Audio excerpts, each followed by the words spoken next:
Bagong-bagong balita po tayo, binisita ni Vice President Sara Duterte ang kanyang Chief of Staff na si Attorney Zuleika Lopez. Idinitain si Lopez sa House Detention Center matapos i-cite in contempt ng Kamara nitong Miyerkules dahil sa undue interference o labis na pakikialam sa trabaho ng Kamara.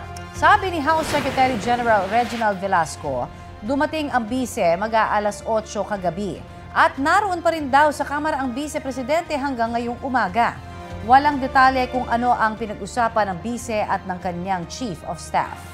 Pinakontempt si Lopez matapos lumabas sa pagdinig ng House Committee on Good Government and Public Accountability na sumulat siya sa Commission on Audit na huwag munang ibigay sa Kamara ang audit report ng confidential funds ng OVP dahil hindi pa tapos ang investigasyon. Paliwanag niya, hindi niya intensyon na maliitin ang kapangyarihan ng Kongreso. Hiniling din ni Lopez sa Office of the Vice President na huwag nang maglabas ng pahayag kaugnay sa pagkakadetain niya sa batasang pambansa.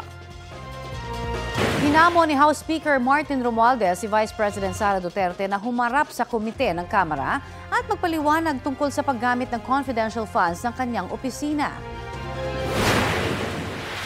Dapat na siya sumipot at mag-oath at magsalita at mag-explica kasi lahat ng mga opisyalis niya siya lang yata may alam kung ano nangyari sa mga pondo kaya dapat siya lang mag-explica. Huwag na lang niyang bigay sa mga officials ng OVP o sa DepEd. Wala pang pahayag kaugnay niyan si Vice President Duterte. Hindi ulit dumalo si Duterte sa pagdinig ng House Committee on Good Government and Public Accountability noong Miyerkules. Nauna niya nang iginiit na nasasayang lang ang oras niya dahil hindi naman siya tinanong.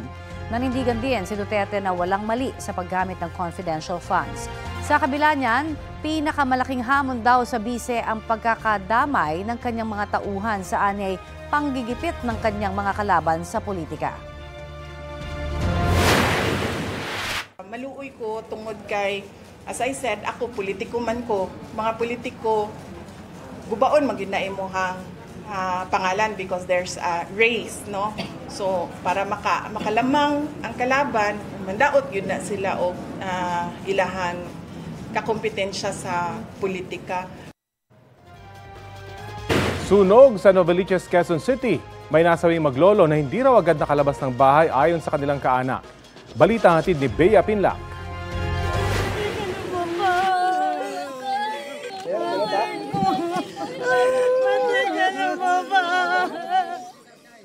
Bangungot ang bumungad sa pamilya ng maglolo na sina Erning at Azerlyn nang ilabas ang kanilang mga bangkay mula sa nasunog nilang bahay sa Barangay Gulod, Novaliches, Quezon City kagabi. Hanggang sa huli nilang sandali, sinubukan pa umano ng maglolo na apulahin ang apoy sa bahay nila. Siguro po, nanginayang din sa bahay namin, nagbuhos-buhos pa ng tubig. Kaya hindi siya nakalabas na lumakas na yung apoy. Masakit na. Bigla pagkawala nila. Pakita kayo sa panaginip ko para kapagpaalam ako. Hindi ko talaga kaya hindi ko talaga nag-sink in sa utak namin lahat yung lahat ng nangyayari ngayon. Sa tala ng Bureau of Fire Protection, abot sa 10 bahay ang nilamon ng sunog na sumiklab mag-aalas 5 kahapon. 15 pamilya ang apektado. Ayon sa tauhan ng barangay, mabilis kumalat ang apoy sa magkakatabing bahay. Puro raw materials kasi mga plywood, mga gano'n. Dikit talaga sila ron. Ang ilan sa mga pamilyang nasunugan sa kalapit na paaralan muna nag-evacuate. Actually, 3 family lang yun nandiyan dyan, yung iba tumuloy sa mga kamag-anak nila. Ang isa sa mga nasunugan na si Nanay Enriquita, una raw naisip na isalba ang anak niyang PWD o person with disability at asawa niyang senior citizen. Nasimot daw ng apoy ang bahay nila at wala na silang ibang matutuluyan. Sana po matulungan naman din kami nila po. Yun nga po, mahirap. Pasko dito kami, wala kaming mga Yan nga ang magpapaso, wala tayong bahay. Inaalam pa ang sanhi ng sunog. Bea Pinlac, nagbabalita para sa GMA Integrated News. Hindi pa man natatapos ang taong 2024, lumampas na ang bilang ng mga insidente ng sunog sa bilang nito noong buong taong 2023. Mula kasi January 1 hanggang alas 8 ngayong umaga, may 16,836 nang naitalang sunog sa bansa. Mas marami kumpara sa 16,433 na naitala noong nakaraang taon. Sa katunayan, ito ang pinakamaraming naitala mula 2019 kung kailan nagkaroon ng mahigit 18,000 fire incidents sa buong bansa. At tuwing Marso kung kailan Fire Prevention Month, mas madalas pa itong nangyayari.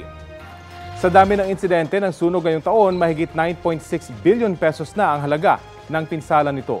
Halos 300 ang namatay habang mahigit 1,300 ang sugatan.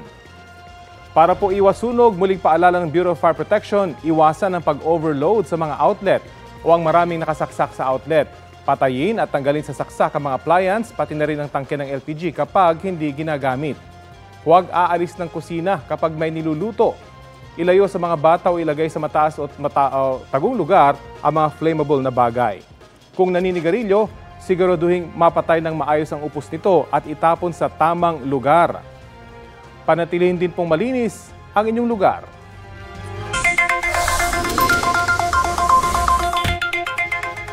Mga kapuso, hindi pa man po Pasko, tumaas na ng 10 hanggang 30 piso ang kada kilo ng karneng baboy sa ilang pamilihan po yan sa Metro Manila. Gaya na lamang po sa Novaliches Market sa Quezon City. Nasa 250 hanggang 320 pesos kada kilo ang liempo, mas mahal kaysa noong isang linggo. 235 hanggang 280 pesos per kilo naman ang kasim at pigi. Ayon sa mga nagtitinda, matumal ang kanilang benta dahil nagmahal po ang karneng baboy. Mahal na rin daw ang kuha nila sa mga supplier. Asahan pa raw na sisipa ang presyo niyan habang papalapit ang holiday season. Paliwanag po ng Department of Agriculture, tumataas ang presyo ng karneng baboy dahil sa tumataas din ang demand. Batay sa pinakahuling monitoring ng kagawaran, nasa 330 hanggang 400 pesos ang kada kilo ng liempo sa NCR. Habang nasa 280 hanggang 360 pesos ang per kilo ng kasim. Bip-bip na abiso sa mga motorista na mumurong magkaroon ng taas presyo sa mga produktong petrolyo sa susunod na linggo. Ayon sa Department of Energy, batay sa 4-day trading, posibleng tumaas ng 70 hanggang 90 centavos ang kada litro ng gasolina. 70 centavos hanggang 1 peso naman ang posibleng taas presyo sa diesel. Habang 60 hanggang 70 centavos naman ang dagdag sa kada litro ng kerosene. Pwede pa yung magbago ngayong Biyernes na huling araw ng trading. Kabilang sa dahilan ng taas presyo ang lumalang tensyon sa ilang lugar sa Russia at nakaambang pagsasara ng ilang planta ng petrolyo roon. Laman ng balikbayan boxes ang pinuntirya ng 2 naarestong magnanakaw na miyembro umano ng tinatawag na Spider-Man Gang. Ang kanilang modus alamin sa balitang hatid ni James Agustin. Matindi ang pagkakakapit ng 2 lalaking ito sa likod ng isang close van na dumaan sa ilang kalsada sa Quezon City. Ang hindi alam ng driver, nagnanakaw na pala ang 2. Hindi nahagip sa CCTV camera ang aktual na krimen na nadiskubre lang ng driver pagkahinto niya. Pagdating po nila sa lugar na pag-deliver nila, nalaman nila na wala na yung mga items na ng balikbayan box nila. So agad sila nag-report sa atin sa police station para humingi po ng police assistance. Sa follow-up operation ng Laloma Police, naaresto sa Navotas ang 2 suspect na miyembro umano ng tinatawag na Spider-Man Gang. Nabawi sa kanila ang mga ninakaw na items kabilang ang sapatos, appliances at office supplies na nagkakahalaga ng mahigit 100,000 piso. Ang modus po nila ito po ay nag-aabang po ng mga delivery truck o mga container van. Pag nakakita po sila ng tiyempo, ito po ay aakitin nila. So usually po nag-aabang po sila sa mga stoplight. So once no po huminto po itong truck na ito, agad po silang isasampa. Ayon sa QCPD, dati nang nasangkot sa pagnanakaw ang mga sospek. Pero hindi raw natutuloy na masampahan ng reklamo dahil umuurong ang mga biktima. Ngayon naharap sila sa reklamong theft. Krimeng inamin naman ng 2. Dahil po sa pangangailangan. Saan yung dinadala yung mga ninanakaw niyo na yun? Nilako lang po namin. Mga magkano? Depende po magkano beta namin. Pangailangan para sa panggastos. Saan yung karaniwan dinadala yun? Inaalok lang din po namin. Katagal nyo na ginagawa yan? Ayun lang po. James Agustin, nagbabalita para sa GMA Integrated News. Nasunog ang ilang kable ng kuryente sa Baguio City. Sumiklab ang apoy sa mga linyang konektado sa isang poste sa Tip Top sa Barangay Pakdal. Rumesponde ang mga taga Benguet Electric Cooperative para apulahin ang apoy. Ayon sa Electric Cooperative, nasunog ang transformer jumper sa poste. Naibalik din ang supply ng kuryente sa lugar matapos ang mahigit sa 3 oras. Mabibilis na balita tayo sa Luzon. Arestado ang 7 sangkot umano sa pagbebenta ng iligal na droga sa Bacoor, Cavite. Ayon sa mga otoridad, nagkasa sila ng bypass operation kasunod ng sumbong na may nangyayaring iligal na aktibidad sa isang bahay sa Barangay Niyog. Huli sa operasyon ang pangunahing sospek na nabilhan ng droga na nagpanggap na buyer at 6 pa niyang kasama. Nasabat mula sa kanila ang mahigit sa 7 gramo ng umano'y shabu, cellphone at mga drug paraphernalia. Maharap sa reklamong paglabag sa Comprehensive Dangerous Drugs Act ang mga sospek na walang pahayag. Patay naman ang isang lalaki matapos mahulog sa bangin ang sinasakyang elf truck sa Bana, Ilocos Norte. Sugatan naman ang 5 pa niyang kasama sa truck kabilang na ang driver. Batay sa investigasyon, hindi gumana ang preno ng truck kaya nawalan ng kontrol ang driver nito. Ayon sa mga pulis, pauwi na sana mga biktima na pawang mga magsasaka nang madisgrasya sila.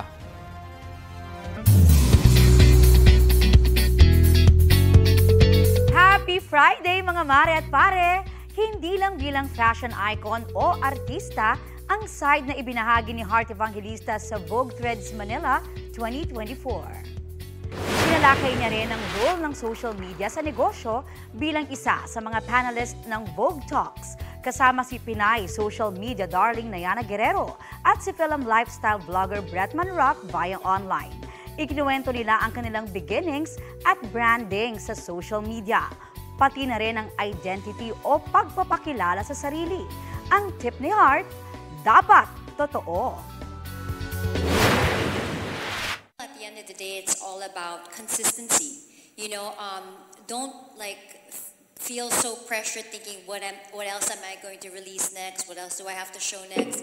It's just really allowing yourself to be exactly the way you are and trust that as you grow, your audience grows.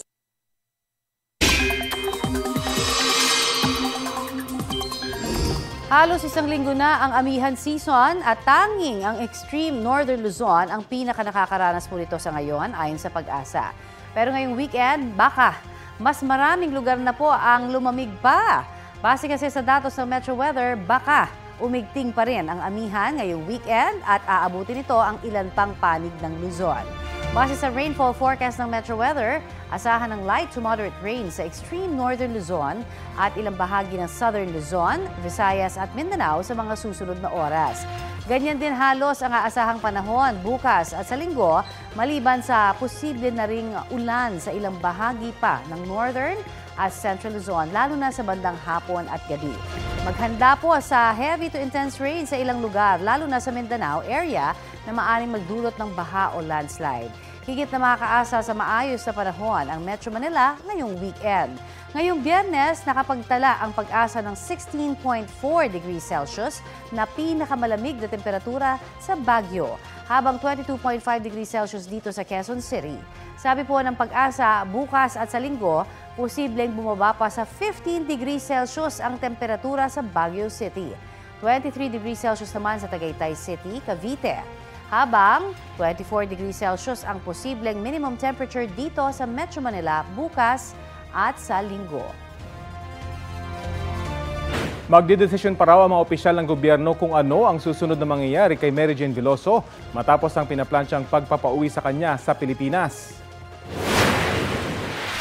We will see. We will see. Hindi pa maliwanag kung ano ba talaga how this is the first time this has happened. So that everything is on the table. We will have to decide what will happen next. Una nang sinabi ng Indonesian government na pagbalik ni Veloso sa Pilipinas, nasa kapangyarihan ni Pangulong Bongbong Marcos na bigyan siya ng pardon. Sa ilalim kasi ng polisiyang transfer of prisoners, hindi pa rin makalalaya si Veloso pagkalipat niya rito sa bansa. Isa kasi sa mga kondisyon ng polisiya ang pagpapatuloy ng sentensya mula sa Indonesia. Sa ngayon, ang malinaw raw kay Pangulong Marcos ay ligtas na si Veloso sa parusang death penalty ng Indonesia. Pardon o absolute clemency naman ang isinusulong ng abogado ni Veloso. Yung kaso ni Mary Jane in Indonesia, tapos na, legally. Ang pinakagusto natin, at tinutulak natin absolute pardon. Hindi na siya kukulungin kahit 1 segundo. Gumugulong na ang 60 araw ng Task Force EJK o Extrajudicial Killings sa Department of Justice para sa case build-up sa mga pagpatay noong giyera kontra droga ng Administrasyong Duterte. Kasama po sa mga iniimbestigahan si mismong dating Pangulong Rodrigo Duterte kasunod ng kanyang mga inamin sa pagdinig ng House Quad Committee. Balitang hatid ni Salima Refran. Kayo mismo ba pumatay? Ako? Marami. Mga 6 o 7. Katuwang ng Task Force EJK ang NBI at PNP sa pagkalap at pagsuri ng ebidensya, habang nakikipag-ugnayan na rin ang Task Force sa Quadcom ng Kamara, mga komite ng Senado at sa Commission on Human Rights para sa resulta ng kani-kanilang mga pagdinig at investigasyon. Para malaman natin kung ano man ang pwedeng masundan, kung ano man yung pwedeng isampa at kung ano yung pagka may mga kasong pwede nang or ripe na ba yan ay pwede nang isampa sa preliminary investigation before the prosecution service ng Department of Justice. Ayon mismo kay Justice Secretary Remulla, tinitingnan na ang posibleng pagpapaharap kay Duterte sa paglabag sa RA 9851 o International Humanitarian Law, Genocide, and other crimes against humanity. Ayon sa Commission on Human Rights, sa 3 krimen na nakasaad sa RA 9851, ang other crimes against humanity ang maaari raw gamitin sa mga nasa likod ng giyera kontra droga. Pero naniniwala ang CHR na hindi ito sapat para mapanagot ang mga ito. Sabi ng Center for International Law o CENTERLAW, isang human rights and public interest advocate group, kung sakali, ngayon lang daw may magdedemanda sa ilalim ng RA 9851.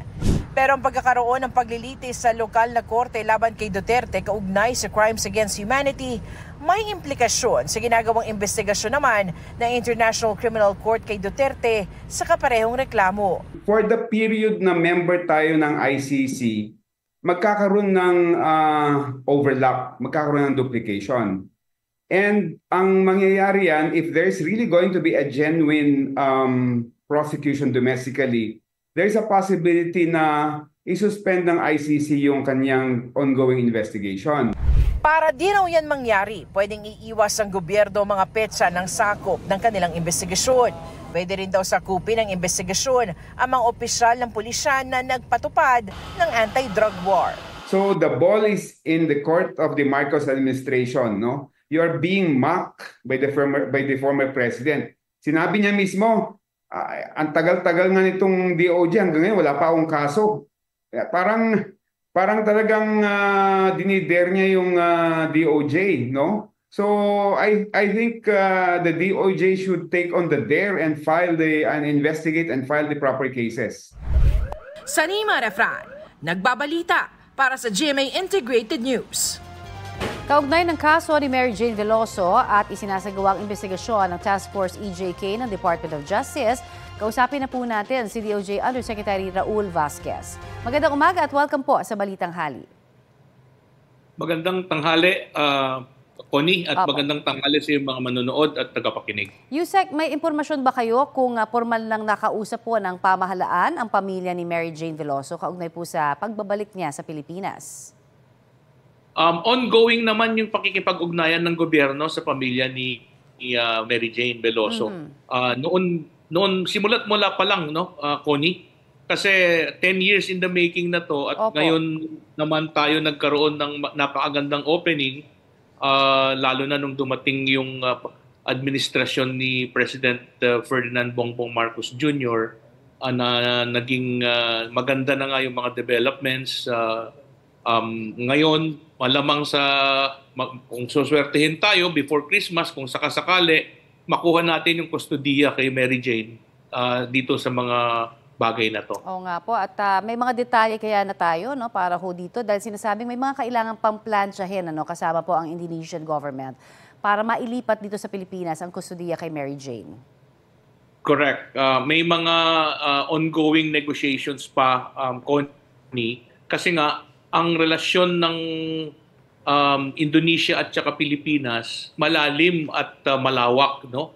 Very meaningful. Apo. And at the same time, wala kasi tayong treaty on the transfer of sentenced persons with Indonesia.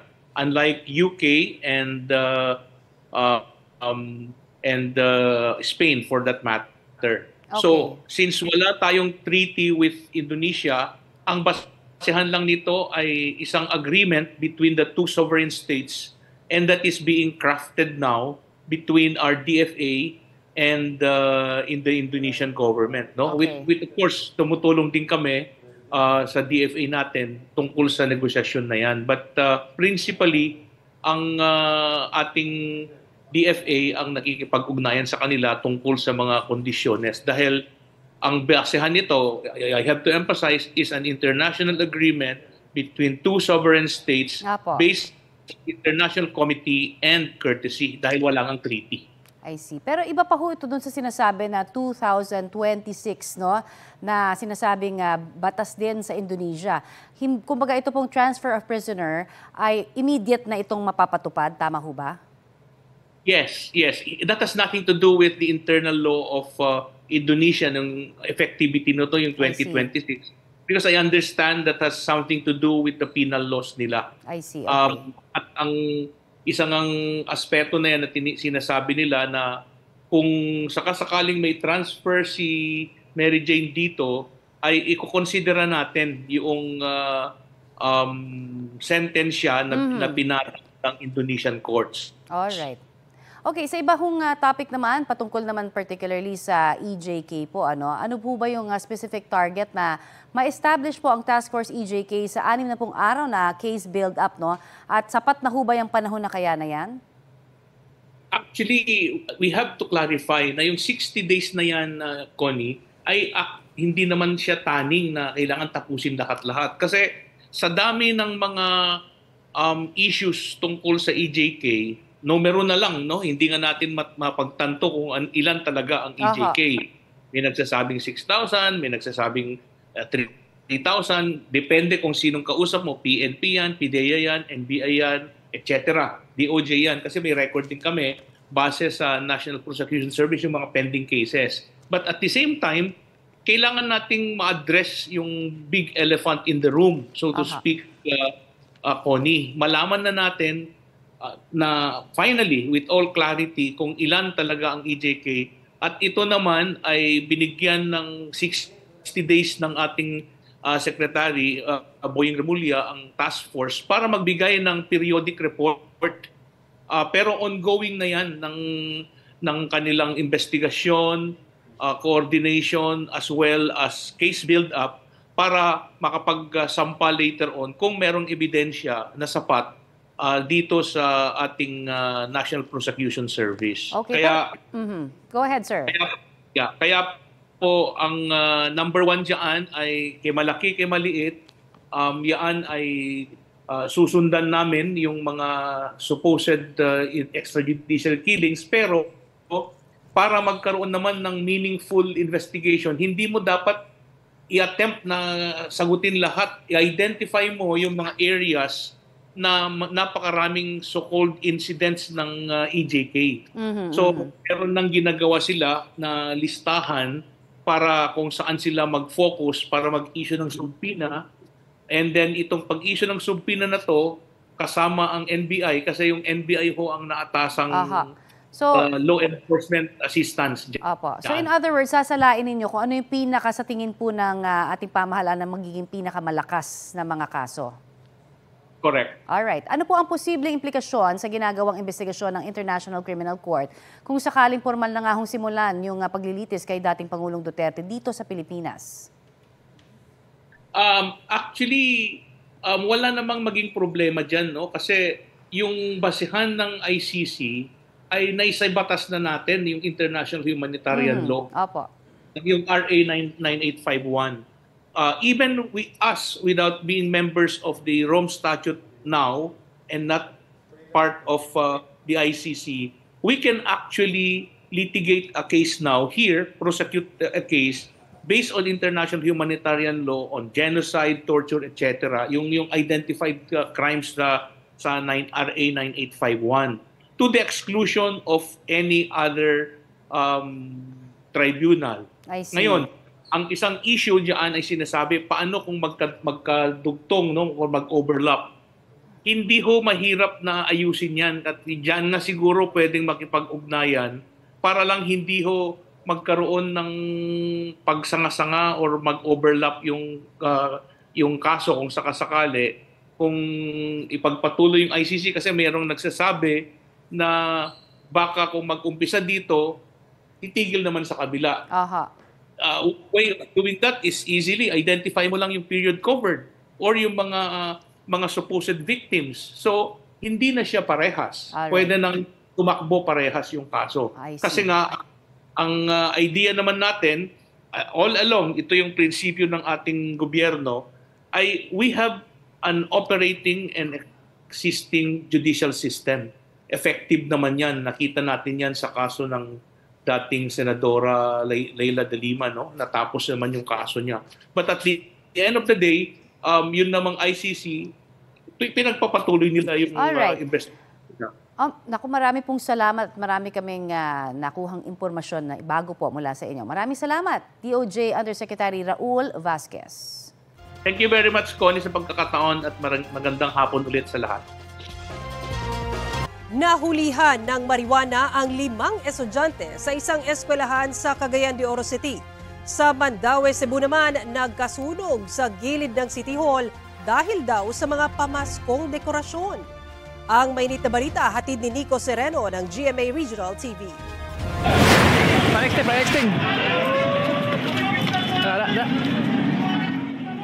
Sumiklab ang apoy sa gilid ng Mandaue City Hall sa Cebu. Ang pinagmula ng apoy, Christmas display roon. Bago raw ang insidente, ilang welder ang nagtatrabaho sa itaas na bahagi ng gusali para sa itatayong Christmas display. Hindi nila alam na may naglagay pala ng lata ng pinturas ibaba na ginagamit sa repainting works. Nabi matagap. Kawahin na kayo sila. Pagkuha na nila, nangaragog na sila. Kaya madali lang. Nakatawag din niya sa CDRM o nakawala sa fire extinguisher.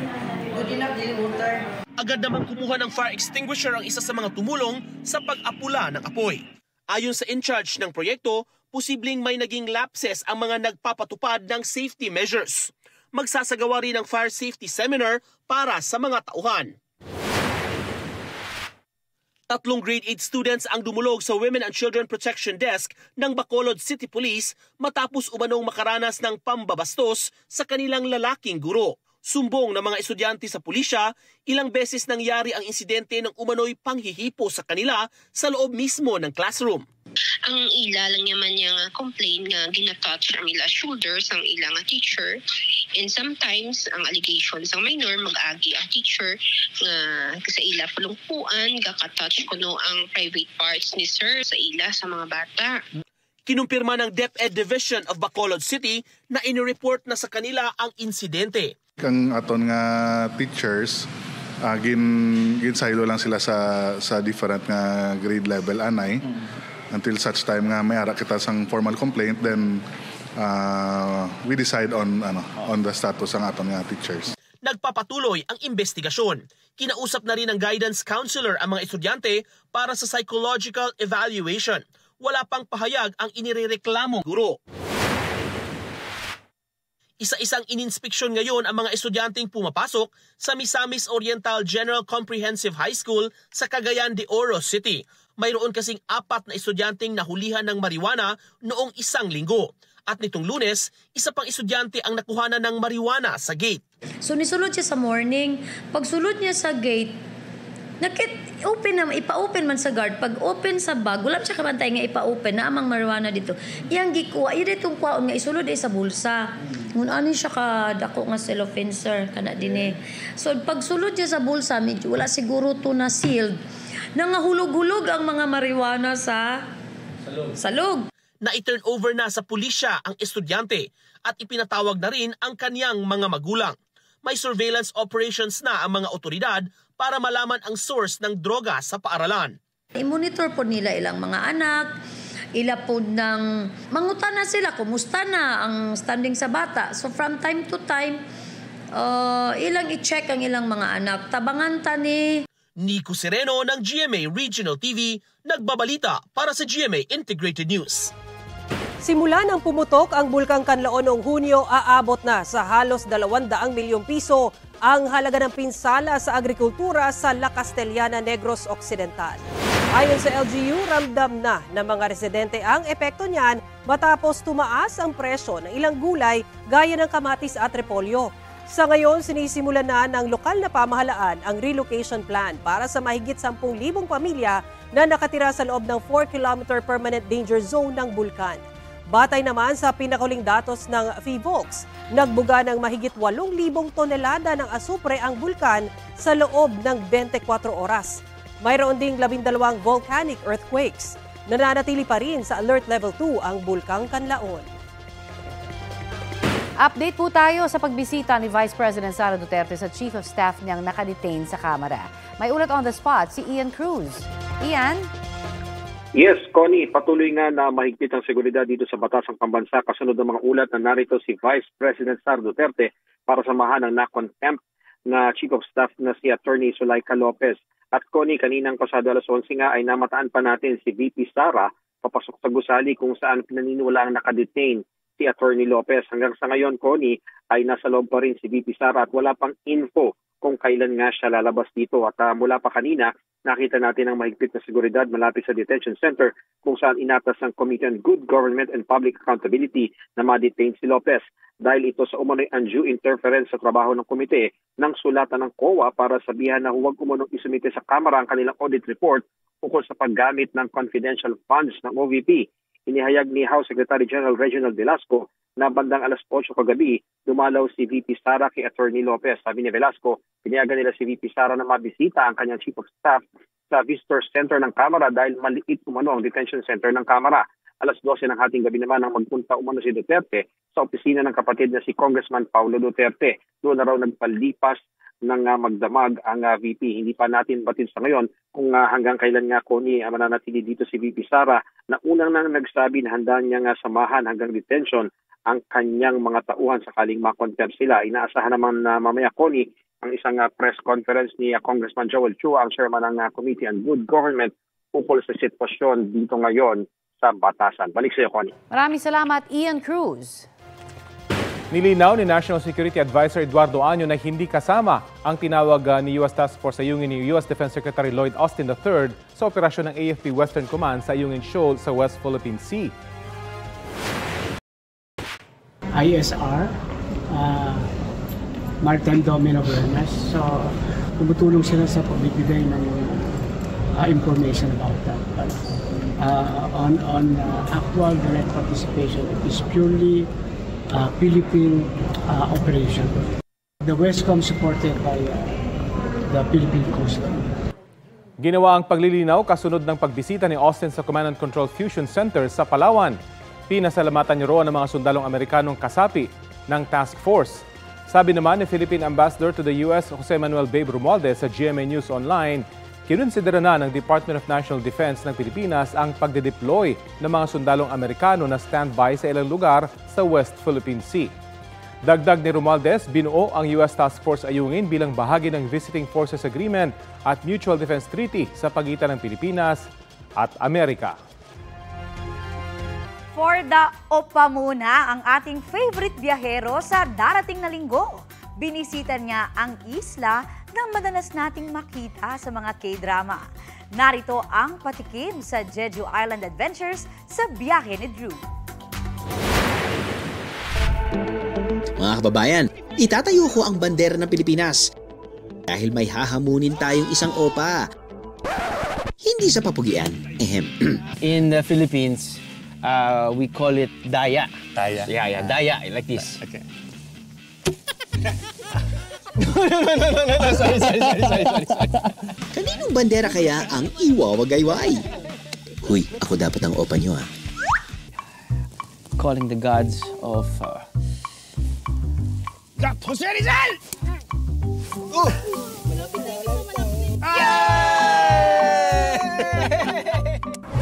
Mahuhulaan kaya natin ang ilang siglo ng pagkain ng mga taga-Jeju?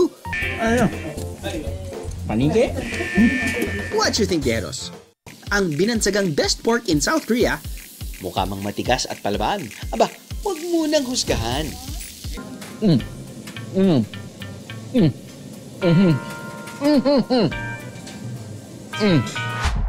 Ang most loved fruit ng Koreans na tangerine, makakain ng only sa Jeju Island.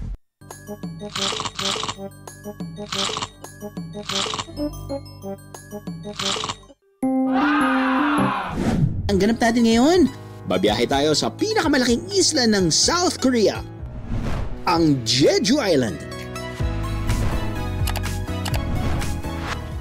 Ako nang bahala sa lahat, Geros.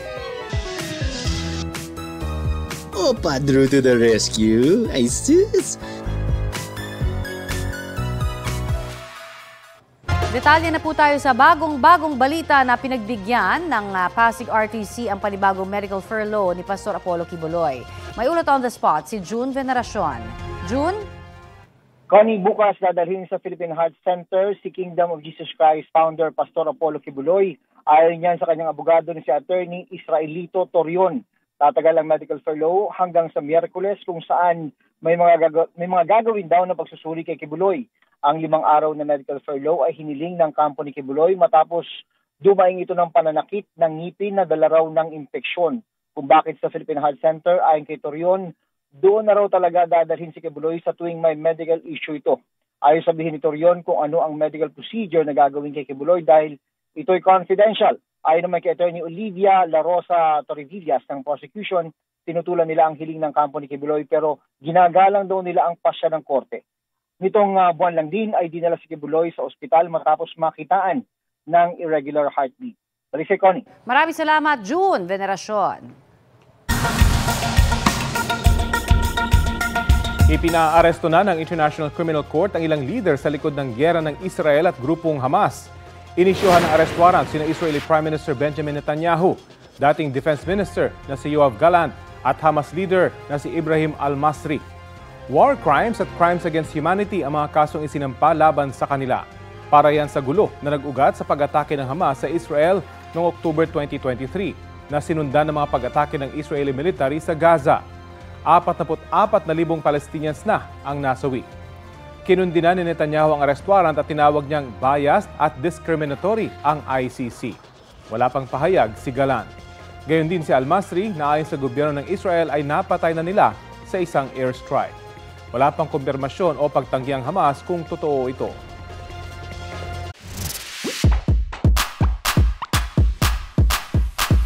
Kung sa Pilipinas, 25 pesos hanggang 120 pesos ang per kilo ng saging. Ibahin nyo sa Amerika. May isang saging kasi roon na naisubasta katumbas ng milyon-milyong piso. Fair warning, at $5,200,000. Jen, the Catalan is yours. Congratulations. Thank you very much indeed. $5.2 million ang final bid price para sa saging na idinikit sa pader gamit ang duct tape. Yan ang conceptual artwork na pinangalan ng comedian at likha ng isang Italian visual artist. Ang nanalo, isang Chinese collector at founder ng isang cryptocurrency platform. Bukod sa bidding price, may babayaran ding additional fees kaya $6.2 million o mahigit 365 million pesos ang kabuuang bayarin ng nanalong bidder. Wow!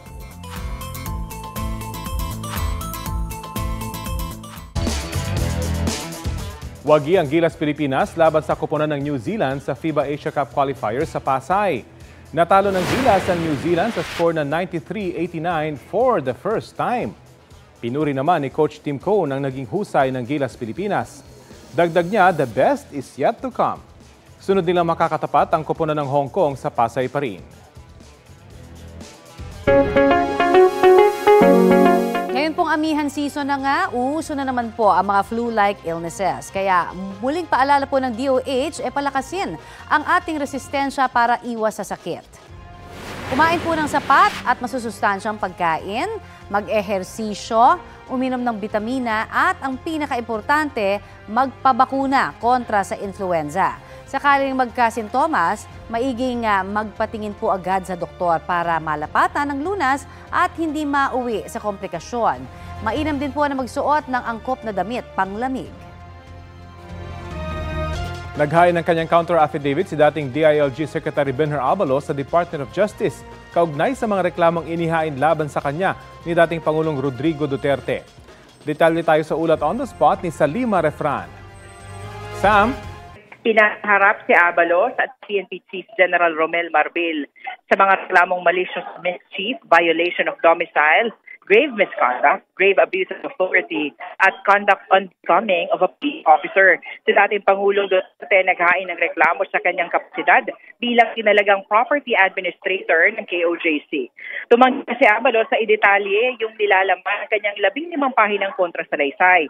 Pero pinaninindigan raw niya ang mga nangyari at tama raw ang ginawa ng mga pulis. Samantala, pinikita rin ni Abalos ang katatanggap lang niyang mga bagong reklamo mula kay Duterte at sa KOJC na inihain naman sa Office of the Ombudsman. Haharapin raw niya ang lahat ng mga ito. Rafi. Maraming salamat, Salima Refran. Ito ang GMA Regional TV News. Sugatan ng isang batang babae sa Kalasyaw dito sa Pangasinan matapos na dambahan at sakmali ng aso. Sa bayan naman ng Mangaldan na hulikam ang pagnanakaw ng lalaki sa isang kambing. Ang mainit na balita hatid ni Jeric Pasilyao ng GMA Regional TV.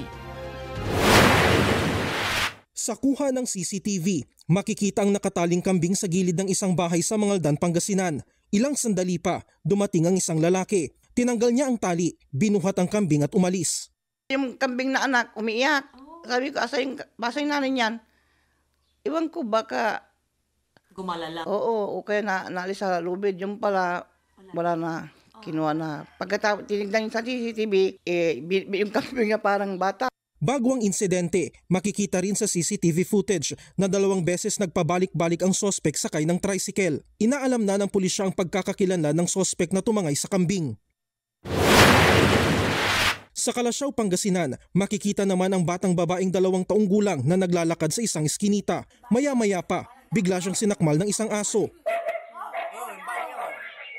Nung dumating po kami, sir, na galing po sa trabaho, inana po sa akin na nireport po agad sa akin yung nangyari po sa anak ko na may mga sugat na nga po sa galo sa ulo. Nakihati raw sa bayad sa pagpapabakuna ng bata ang may-ari ng aso. Personal na binisita ng Municipal Health Office ang bahay ng biktima at kinumusta ang lagay niya. Nung nakausap natin yung pamilya, naugasan naman nila kagad na sabon.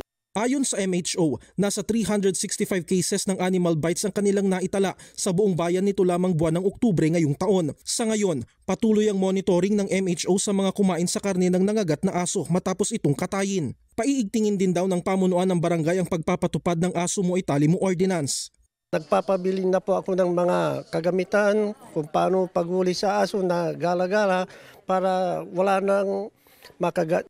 Paliwanag ng veterinaryo, normal behavior ng mga hayop ang makipaglaro, subalit kailangan bantayan upang hindi makapangagat. Ang tinatawag na provoke and unprovoke.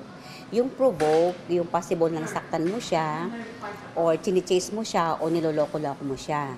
Yun yung nasasaktan sila kaya kumakagat sila. Yung unprovoke naman, yung dumaan ka lang o nakita ka lang, bigla kanyang sinakmal. Jeric Pasilyao ng GMA Regional TV, nagbabalita para sa GMA Integrated News.